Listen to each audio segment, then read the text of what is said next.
Hello and welcome to Wild West Garage. My name's Morgan, and in this video I'm going to paint a thing. And that thing is this bumper here.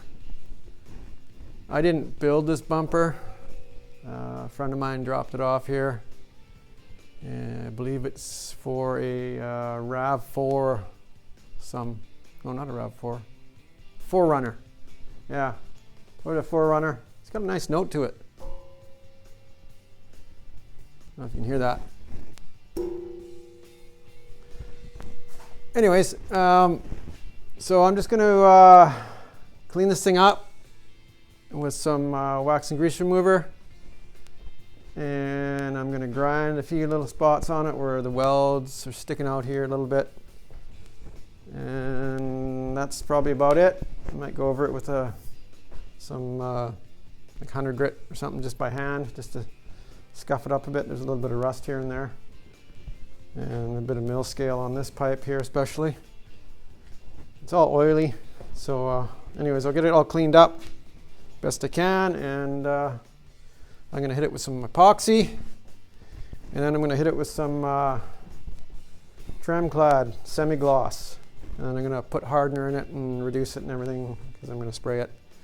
So just to see how that works out. I mean, it's going to go in the bush, get all scratched up, so I don't want to put a bunch of expensive paint on it. I guess the most expensive part will be the epoxy primer, but I want to have a good base at least so the paint doesn't just get ripped off. Anyways, let's get to it.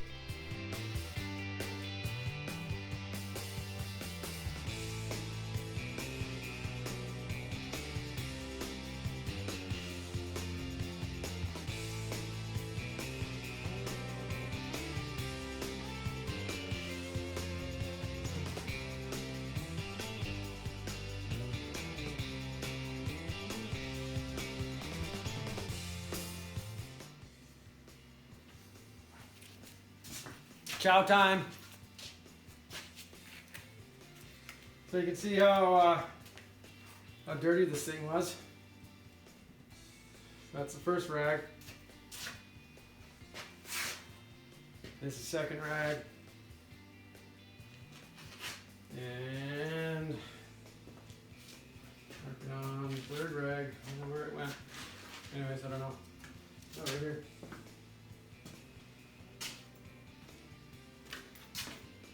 Third rag looks a little cleaner than second rag, but I don't know if you can see that. So I think what I might have to do is just take this thing outside and give it a bath with some hot water and soap.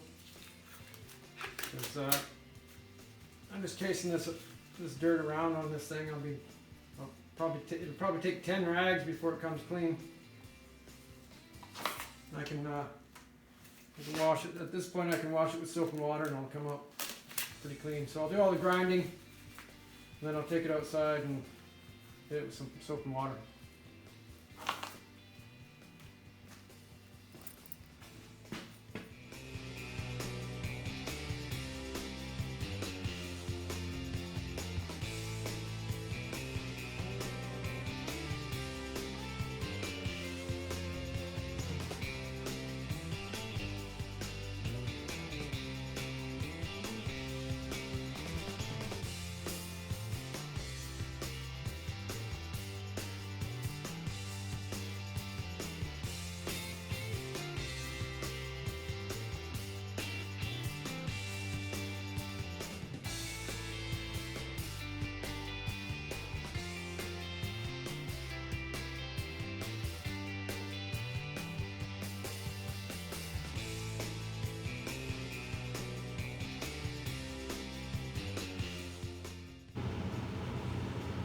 Well, do you think it's clean and dry?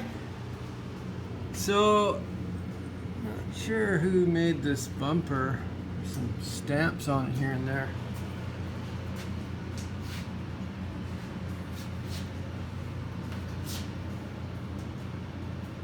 TG maybe, or TG, and there's flames. I don't know if you can see that. There's still some wet over here. Anyways, yeah, it looks like TG. Part number is what it is. I don't know what it is. Anybody recognizes that? That logo?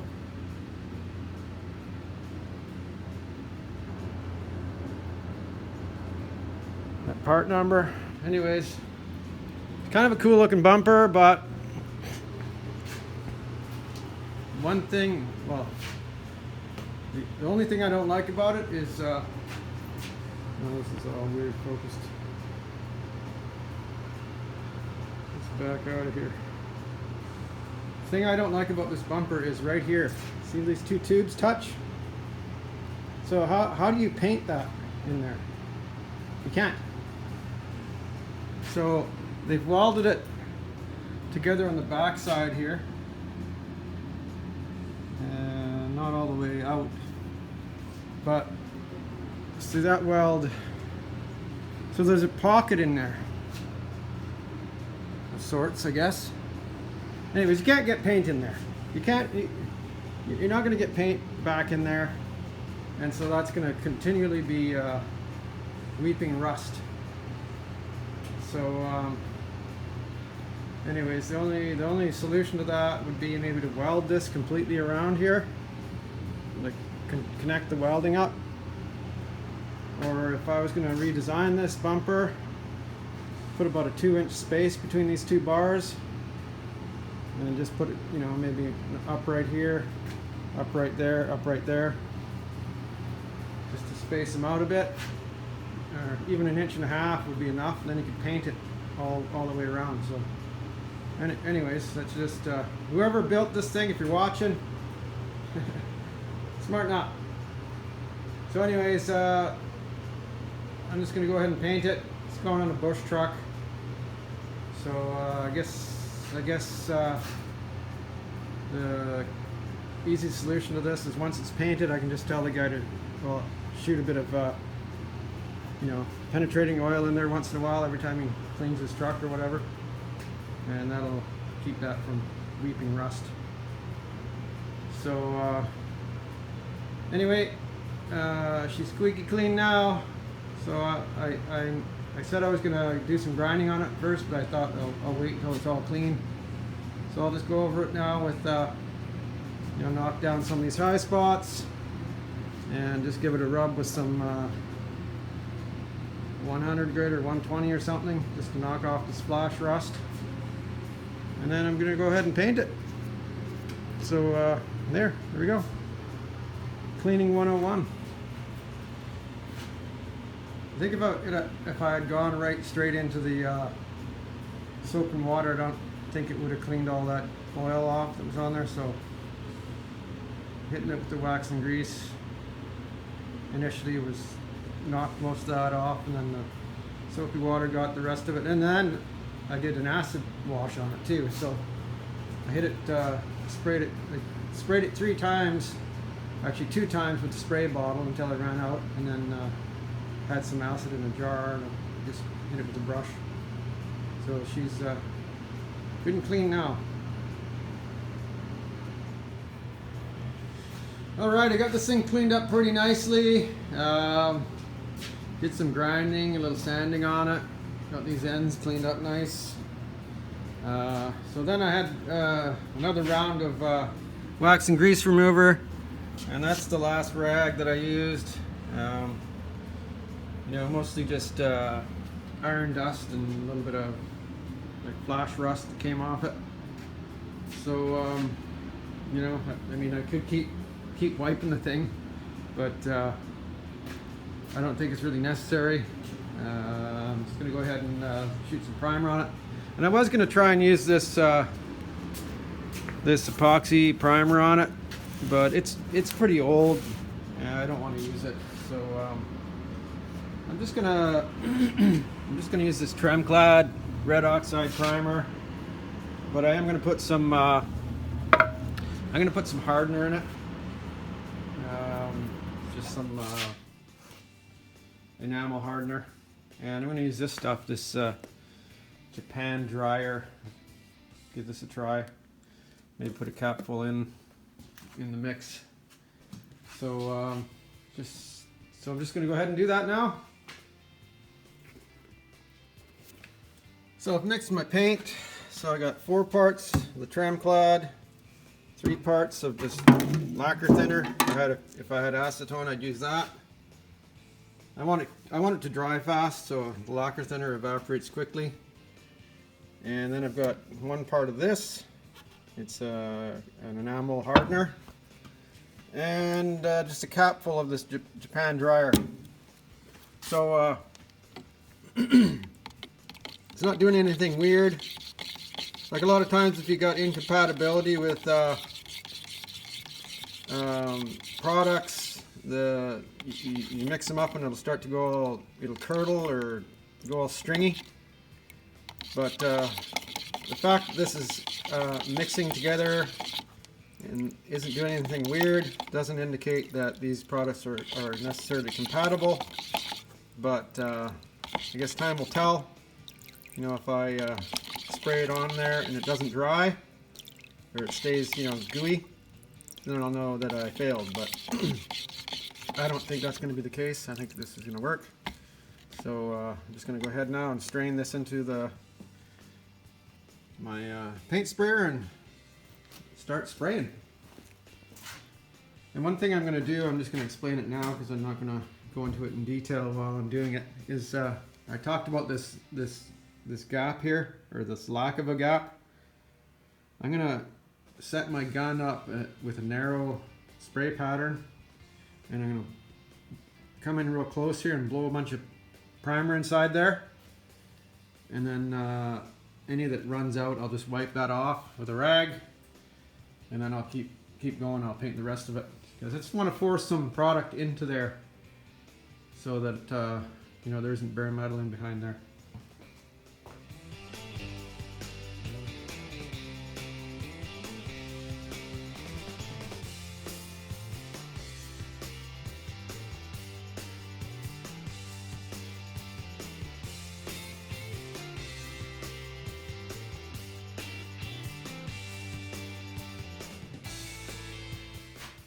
Okay, that went on super smooth.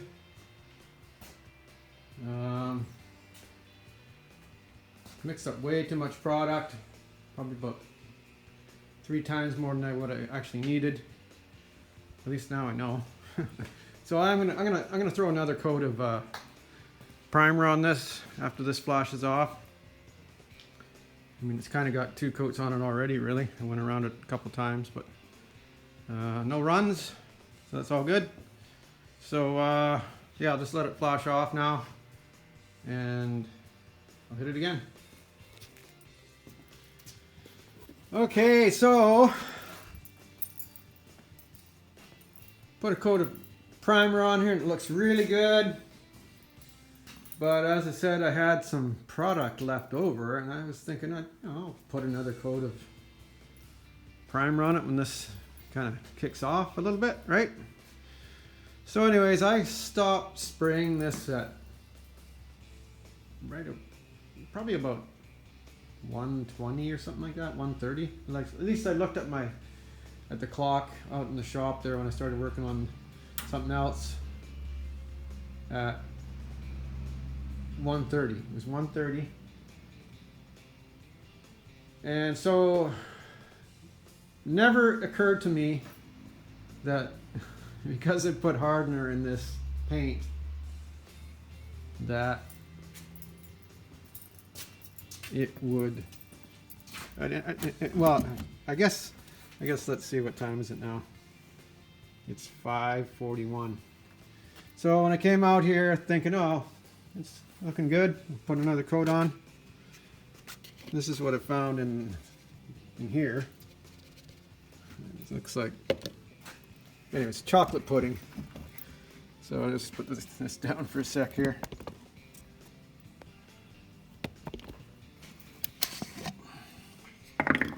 So this thing's got, you can see the level there. It doesn't run out.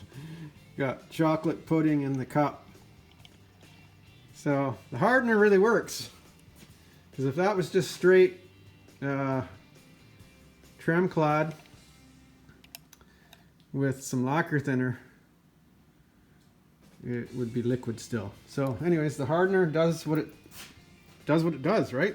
So anyways, I got a big mess to clean up here.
right about now I'm thinking I really have enough paint on this thing. So I made the decision to pour what paint I had left out of the gun, so I wasn't tempted to keep pouring paint on it. I didn't want any runs. Okay, that turned out exceptionally well, considering, to be quite honest, I haven't done anything like this ever, really. I mean, I've painted stuff with like automotive paint. I've painted stuff with Tremclad, Rust-Oleum, that kind of stuff, rust paint, but I've never combined the two products. So I've never used Tremclad or Rust-Oleum. I don't think they're the same product, but anyways, I mean, they're similar products. I've never used them with hardener or that Japan drier stuff. So anyways, a couple of mistakes I made was just taking for granted that my primer would stay the pot life. I had no idea. I didn't even consider the pot life, and I guess 4 hours is obviously too much. So so what else? And then I don't know if you noticed, well, if you watched the whole video you would have seen it.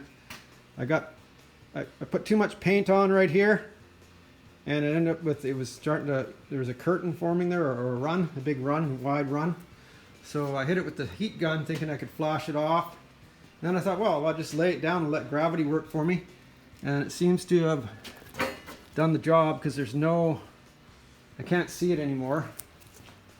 I can't see any, I call it a curtain when it's wide, and a run when it's narrow, like a drip.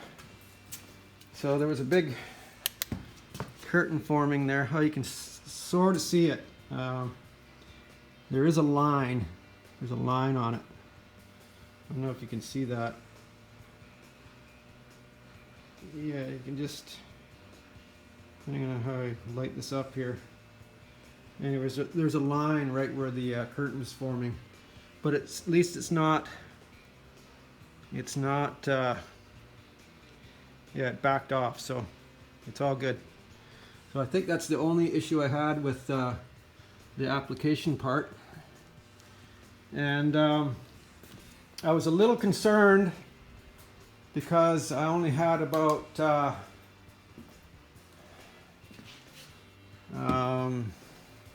because this is an oil-based product, right? This Tremclad, and I reduced it with lacquer thinner to make it sprayable. So I was a little concerned that when I went and put the top coat on, that it would wrinkle, because it's not a lacquer-based product. I mixed lacquer with it, but it's not a lacquer-based product. It's an oil-based product. So I was just a little concerned that the lacquer would go in and attack the primer coat and wrinkle it. But I guess because I put the hardener in, it prevented that. I don't know. I'm not, I'm just drawing conclusions here. But, I was actually going to wait until tomorrow to do this. But when I was cleaning out the gun, I noticed that all the primer that got on the outside of the gun, where it was thin and it flashed off completely, I had a hard time removing that paint with lacquer thinner. So I thought, hey, maybe I've got this. So I took a chance, and I've got about, see what happened. I painted this, I primed it at 130, and about at 5:30 I realized my pot was full of pudding, and then I had dinner. So I think I got back out here at about 6:30. So that gave me 5 hours of flash time between the primer coat and the top coat. So, and no issues. So anyways, I'm really pleased with this. So I'm gonna consider, this is a buddy's bumper. He just wanted it black. This is actually gonna be matte black. We agreed on that. But I was gonna epoxy coat it first, like epoxy primer it, but then I was concerned about that epoxy. I didn't hear it. There's not much left in that can, and I think it's probably no good anymore anyways, because I think it's about 15 years old. So I mean, yeah, it's at least 10 years old. So I didn't want to take a chance on using something that wasn't going to cure. So and then I took a chance on something I had no idea what was going to happen. But obviously the hardener is doing its job in this product. So down the road, for stuff like this, like, I would use this on, other people's stuff again. I'm going to see how this works out in the long run. I guess I'll keep in touch with my buddy and make sure it's, durable. And then, for my own stuff, I'm really going to consider using, on vehicles, like for painting cars.